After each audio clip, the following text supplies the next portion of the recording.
Vous avez reçu vos résultats de prise de sang et vous voyez marqué CRP avec un chiffre à côté. Et vous vous demandez ce que c'est?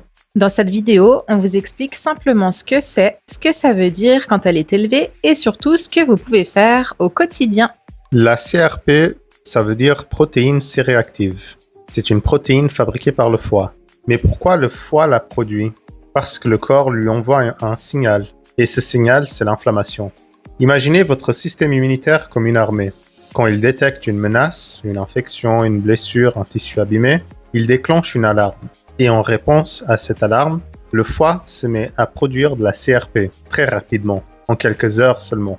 Donc, plus il y a d'inflammation dans le corps, plus le taux de CRP monte. En termes de valeur, on considère qu'en dessous de 5 mg par litre, c'est normal. Certains laboratoires utilisent aussi une version encore plus précise qu'on appelle la CRP ultrasensible, qui permet de détecter de toutes petites inflammations que la CRP classique ne verrait pas.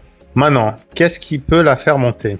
Une infection bactérienne, par exemple, va la faire grimper fort et vite, parfois au-delà de 100 mg par litre. Une infection virale va aussi la faire monter, mais généralement moins. Une maladie inflammatoire chronique va la maintenir modérément élevée dans le temps. Et même un infarctus ou une chirurgie récente peuvent la faire monter parce que le corps réagit à tout ça de la même manière. Ce qui est important à comprendre, c'est que la CRP ne dit pas où est le problème ni pourquoi il est là. Elle dit juste qu'il se passe quelque chose dans le corps. C'est au médecin, avec l'ensemble des résultats et de vos symptômes, de faire le lien. Ce que Fabio vient d'expliquer, c'est le mécanisme biologique, mais il y a quelque chose qu'on a tendance à oublier.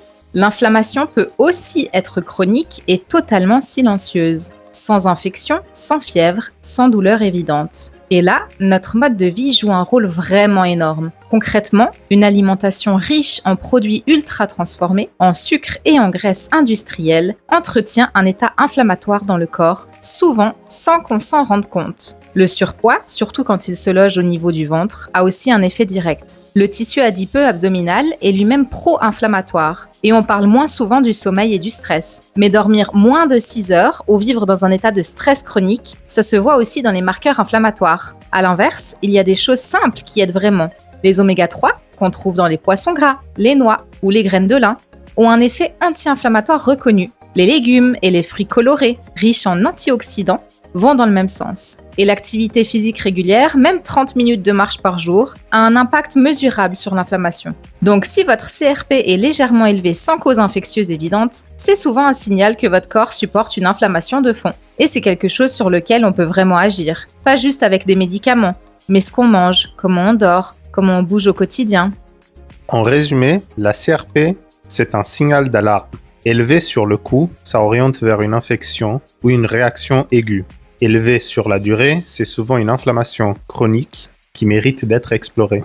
Et l'alimentation, le sommeil, le mouvement, ce ne sont pas des détails. Ce sont souvent les leviers les plus puissants pour agir sur ce terrain-là.